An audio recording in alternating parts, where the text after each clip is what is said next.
তালা দিই।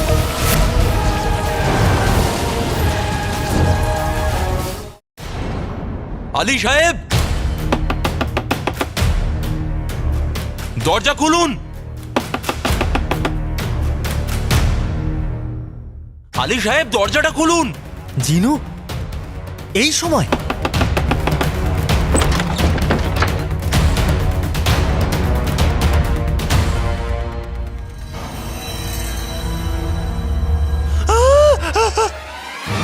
সেলাম জুনেদ বাবু।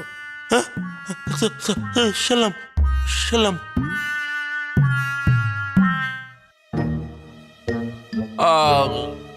আপনারা এত রাত অব্দি জেগে আছেন কেন?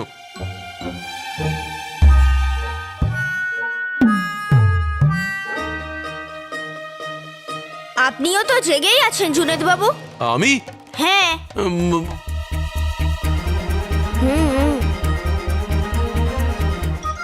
আমি তো ওই আসলে বলুন বলুন বলুন। আরে এই চাংচঙ্গেজি সবসময় কথার মার প্যাচে আমাকে জড়িয়ে নেয়। না না, প্রশ্নটা আমি প্রথমে করেছি, তাই আপনারাই প্রথমে উত্তর দেবেন। এবার বলুন, আপনারা এত রাত্রির অবধি কেন জেগে আছেন? ভূতের জন্য।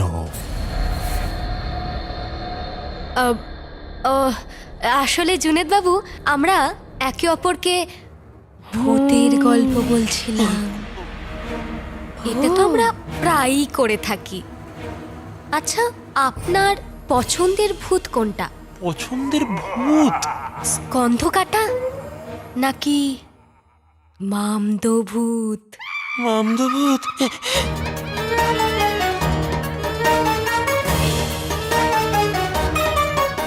আমার প্রিয় সারা দেবী এরকম ভয়ঙ্কর সব কথা বলছে। ভয়ঙ্কর? কিরকম ভয়ঙ্কর কথা?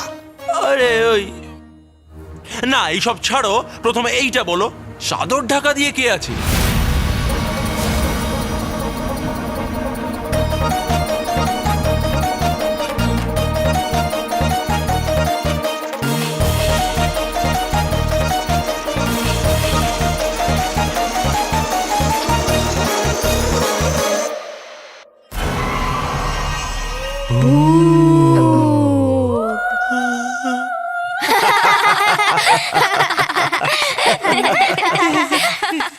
আরে মজা করছি জুনেদ বাবু। এই চাদরের তলায় আমাদের আলী দাদা আছে। আসলে দাদারও আপনার মতো ভূতের নাম শুনলেই ভয় লাগে,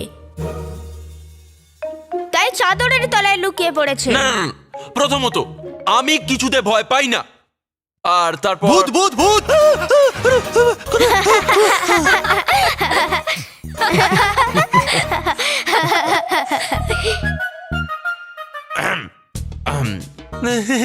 আমি বলছি যে কোথায় আছে, কোথায় আছে ভূত?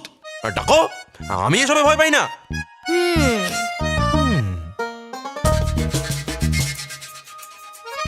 আচ্ছা, ভয়ে থেকে মনে পড়লো, আপনারা যে এই সমস্ত ভূতের কথা বলছেন, আপনাদের ভাই তো ঠিক আপনাদের পাশেই দাঁড়িয়ে আছে চাদর মুড়ি দিয়ে, তো কি আসলে কিছুই শুনতে পাচ্ছেন না?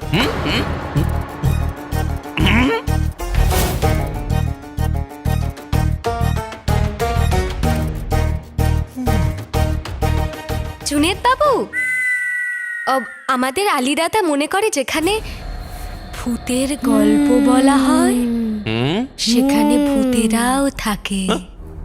সেই জন্যই, যাতে দাদা ভূতের মুখোমুখি না হয়, ও চাদরের ভেতরে লুকিয়ে পড়ে। না না না না না, আমি আপনাদের কথা বুঝতে পারলাম না। আপনাদের দাদা যে চাদরের নিচে আছে, উনি এটা কি করে বুঝবেন যে ভূত এসে গেছে? আর যদি নাই আসে তাহলে? তাই আমি চাদরটা সরিয়ে দিচ্ছি।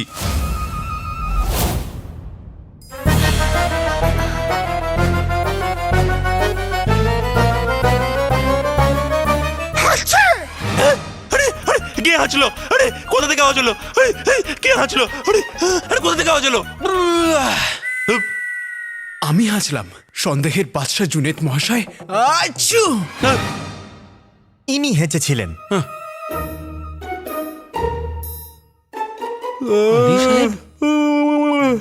আজকের জন্য অনেক গল্প হয়ে গেছে, চলো গিয়ে বরং শুয়ে পড়ি। এই এই, গিয়ে বরং শুয়ে পড়ি মানে এটা কি?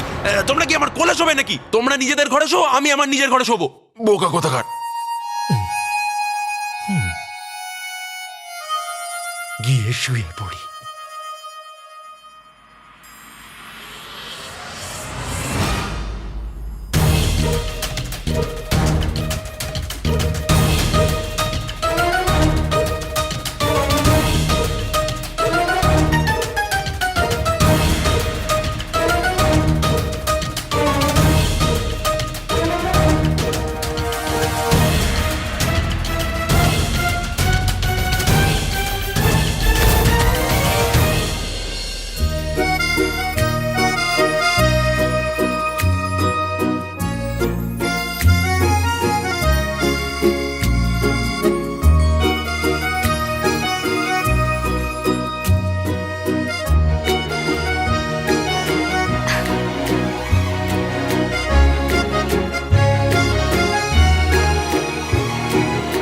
হে আল্লাহ, আমার মাথা ঘুরছে। এইসব ভূতেদের গল্প শুনে আমার মাথা ঘুরছে। জুনেদ বাবু, আমাকে কোথাও খোলা হাওয়ায় নিয়ে চলুন। আমার প্রেমের ফোয়ারা দেবী, মানে বলছি সারা দেবী, চলুন।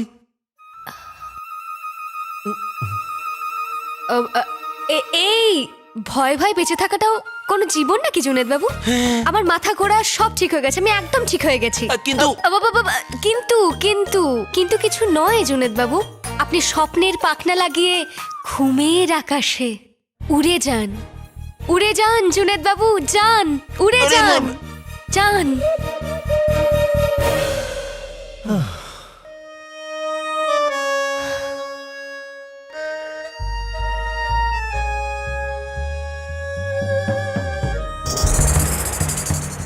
সাবধান, পরিস্থিতি খারাপ, খুব সাবধানে।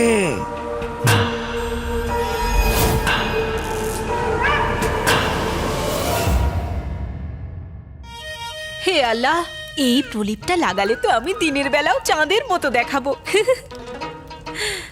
আমার সৌন্দর্যের উপর যেন কারো নজর না লেগে যায়।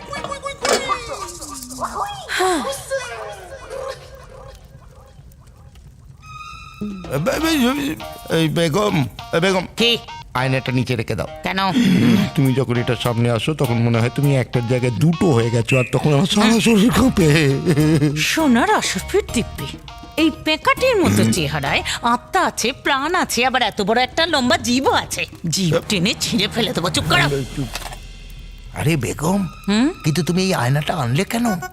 মিয়া বলে যে আয়নাতে মানুষের আসল চেহারা ধরা পড়ে। কাল যেটা ঘটলো অলৌকিক ছিল। আমি তো বৌমাকে সন্দেহ করছি। এই আয়নাতে দেখবো ওকে দেখা যায় কিনা, আর যদি না দেখা যায় তাহলে আমার বৌমা ডাইনি। বিবাহের আগে আমরা বৌমাকে দেখে এনেছিলাম বেগম, এখন আমরা দেখতে যাচ্ছি না। হয়েছে, চলো চলো।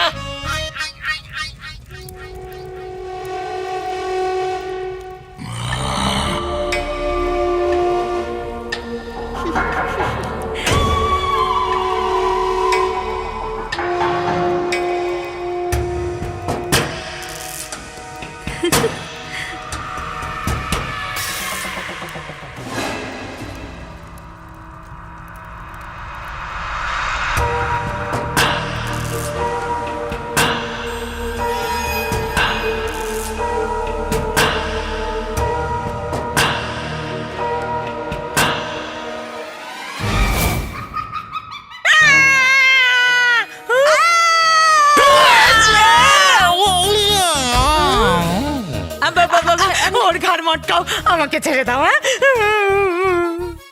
ও, এদের দুজনকে নিয়ে আর পারা গেল না। আর এ আছে নাকি গেছে?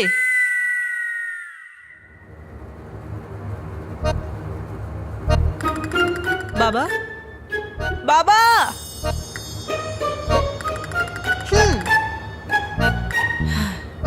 বাবা, বাবা, বাবা! আরে দাঁড়াও। হে আল্লাহ, এই হাতি আর ইঁদুরের কি যে হয় বুঝি না।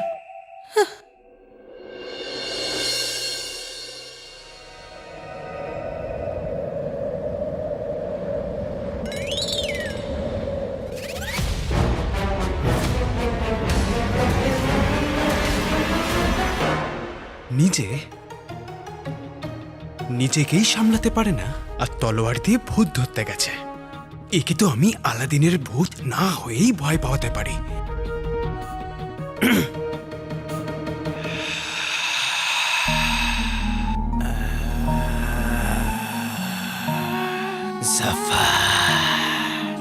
দেখো কে এসেছে। আলাদিন!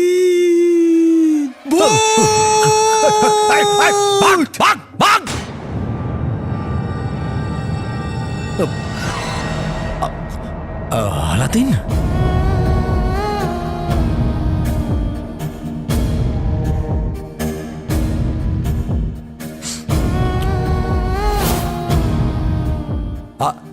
আলী ভাই, এটা কি আর কি মারছো আমার সাথে? আর সকালবেলা আমার ঘরের ভেতরে কি করছো? ওয়াজিরে আলা, নিজের মনের অবস্থা আমার বন্ধুকে বলতে এসেছি। এইদিকে আসুন। ওয়াজিরে আলা, এগুলো কি হচ্ছে? বাগদাদে আমার প্রাসাদে, মানে আপনার প্রাসাদে লোকে কি বলছে যে আলাদিনের ভূত এসে গেছে? এটা গুজব না সত্যি? আলী ভাই, যদি এই কথাটা সত্যি হতো তাহলে গুজব ছড়াতো না। আর রইল কথা ওর আত্মার, ওর ভূতের, ওই সামান্য ছেলেটার আমি শরীরের সঙ্গে সঙ্গে ওর আত্মাকেও পুঁতে দিয়েছিলাম। তাই এখানে কোনো ভূত টুত নেই, বুঝেছ?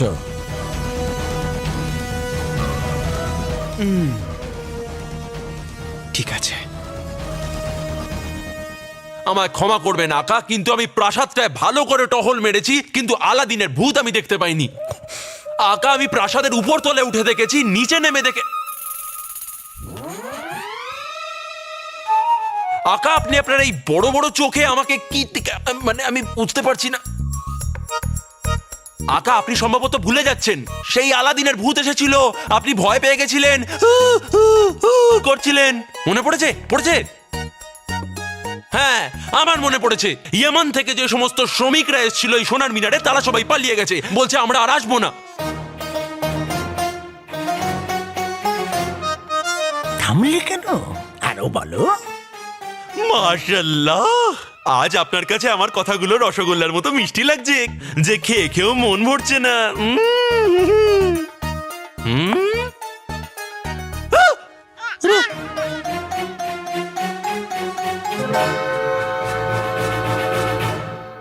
শোনো, শরীরে মোটা আর বুদ্ধিতে খাটো প্রদীপের জিন।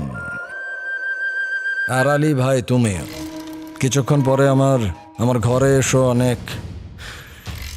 অনেক কথা আছে, অনেক সমস্যার সমাধান করতে হবে।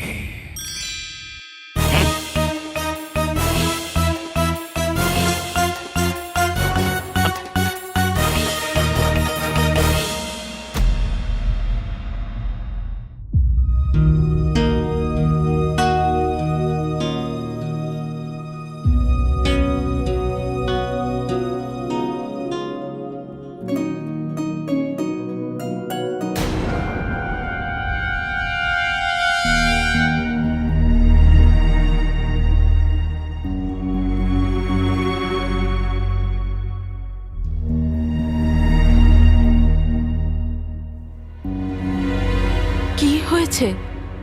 আপনারা সবাই আমাকে এমন করে দেখছেন কেন? কিছু বলবেন? বলার সময় গেছে রুকসার, এখন প্রশ্ন করতে এসছি।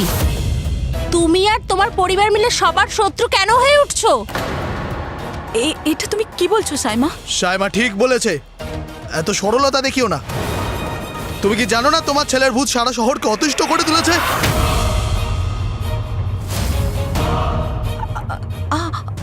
আমার ছেলের ভূত? নাটক করা বন্ধ করো রুকসার। তোমার বিশ্বাসঘাতক ছেলে আলাদিনের ভূত পুরো বাগদাদ শহরকে অতিষ্ঠ করে তুলছে, আর তুমি সেটা জানো না? ওয়াজিরে আলাই ছেলেকে সাজা দিয়েছে, এখন এর ছেলের ভূত আমাদের মৃত্যুর কারণ হবে। আর নয়তো কি, সত্যি কথাই তো বলছি। ঠিক কথা। চুপ করুন আপনারা।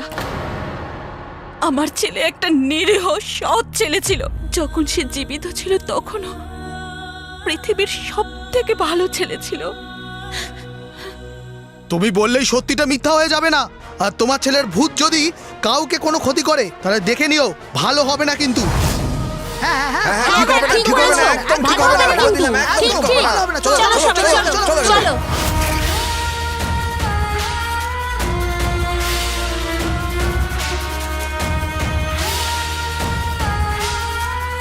আলাদিনের ভূত? আকা আকা আলাদিনের ভূত এসে গেছে। ওখানে সোনার মিনারে সমস্ত শ্রমিকরা ভয় পেয়ে পালিয়ে গেছে, আর এদিকে লাল চাঁদের রাত তো আরো এগিয়ে আসছে। আকা আমাদের এক্ষুনি কিছু একটা করতে হবে, নাহলে সব গন্ডগোল হয়ে যাবে। তুমি যদি এই কথাগুলো আমাকে না বলতে আমি তো জানতেই পারতাম না সমস্যাটা কি, তাই না? ধন্যবাদ আকা, ধন্যবাদ। এটা তোমার দায়িত্ব। চুপ করো। ধন্যবাদ আকা। তুমি সমস্যার কথা বেশি বলো না, সমাধানটা বলো আমাকে। আর আলী ভাই, আমার তো মনে হয় না ইয়েমান থেকে কোনো লোক এখন এখানে এসে সোনার মিনারের কাজ করবে।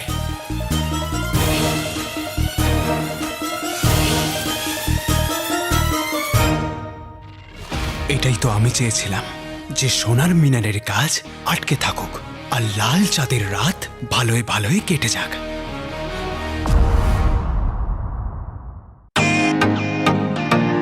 Welcome to Biten world.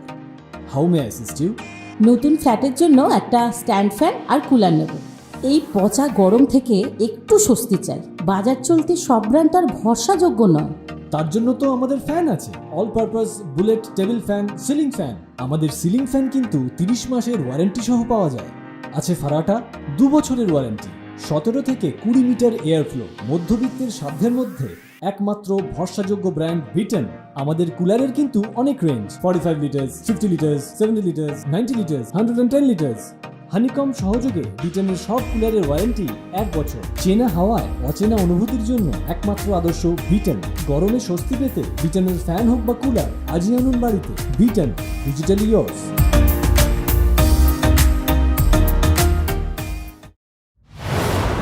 সোনার মিনারের কাজ কি করে শেষ হবে ওয়াজিরে আলা?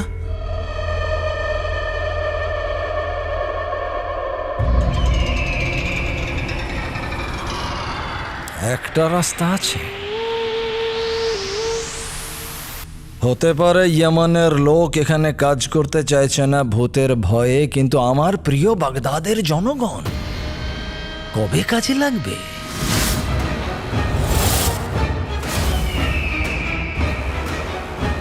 কিন্তু ওয়াজিরে আলা, রাজকুমারী যদি এটা জানতে পারে তাহলে? আরে রাজকুমারী থাকুক যেমন আছে এখন। উনি অজ্ঞান আছেন, আর যতক্ষণ উনি অজ্ঞান আছেন বাগদাদ শাসনের ক্ষমতা আমার হাতে আছে। কে আটকাবে? কে আটকাবে আমায়? মাশাআল্লাহ।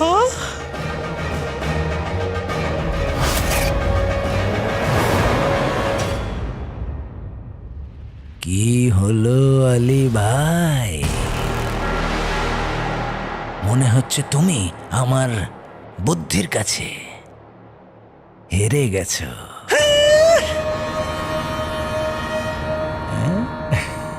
ওয়াজিরে আলা, আপনি এখনো পর্যন্ত এটা গোপন রেখেছেন, আর বাগদাদের লোক যদি ওখানে কাজ করে এটার গোপন থাকবে না। এটাই তো আমি চাই, যে সোনার মিনারের রহস্য খুলে যাক। আর ওই রহস্য খুলে যাওয়ার ফলে আলাদিনের ভূতের গুজব ওখানেই চাপা পড়ে যাক। আসলে এটাই দুনিয়ার নিয়ম। বড় খবর ছড়িয়ে দাও, ছোট খবর নিজে থেকেই মরে যাবে। মাশাআল্লাহ, মাশাআল্লাহ, বাহ আকা, সুবহানাল্লাহ। একেই বলে এক ঢিলে 2 পাখি মারা। বুদ্ধিটা বেশ ভালো, কিন্তু আমারও একটা বুদ্ধি এসেছে ওয়াজিরে আলা, যাতে লোকেদের মধ্যে আলাদিনের ভূতের যে ভয় আছে সেটা কেটে যাবে। বলো। তাহলে ওয়াজিরে আলা, আপনি সোনার মিনারে একটা রাত কাটিয়ে ফেলুন। মানে তাতে প্রমাণ হয়ে যাবে যে ওখানে আলাদিনের ভূত আছে কি নেই। আপনি সবাইকে এসে বলে দেবেন যে হ্যাঁ, ওখানে আলাদিনের কোনো ভূত নেই। আর যদি থাকেও তাহলেও আপনার কেই বা করতে পারবে ওয়াজিরে আলা?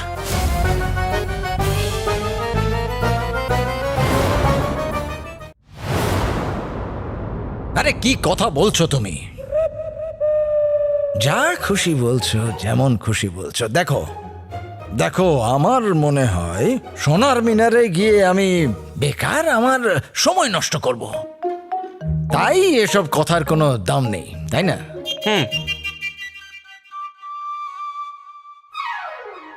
তাহলে ওয়াজির আলা এই কাজটা কোনো এমন এক ব্যক্তিকে দিন যে যে বিশ্বাসযোগ্য, আপনার মতন সাহসী, আর যাকে সবাই চেনে।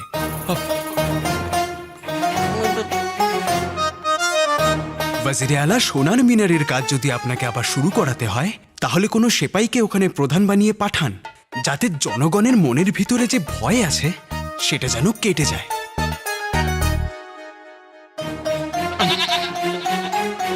কিন্তু কাকে? আদাব।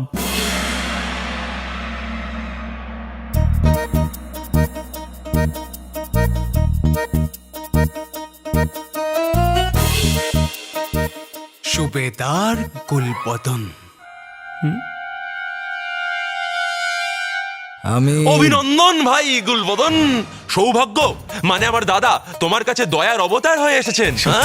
এইসব কথা এখন থাক, আমি তোমাকে বলছিলাম আরে যে ওয়াজির আলা তোমাকে সেই সুযোগটা দিয়েছে যেটা পাওয়ার জন্য বাগদাদের সেপাইরা গাজর মূলোর মতন কাট কাট কাট কাট কেটে যেতেও রাজি। আচ্ছা? হ্যাঁ, পাঁপড়ের মতো বেলে যেতেও তারা রাজি।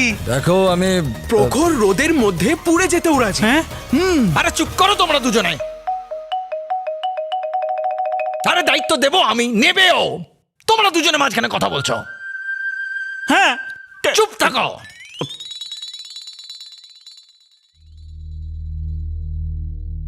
গুলবদন, আমি চাই যে সোনার মিনারের যে দায়িত্ব সেটা তুমি নিজের হাতে নাও।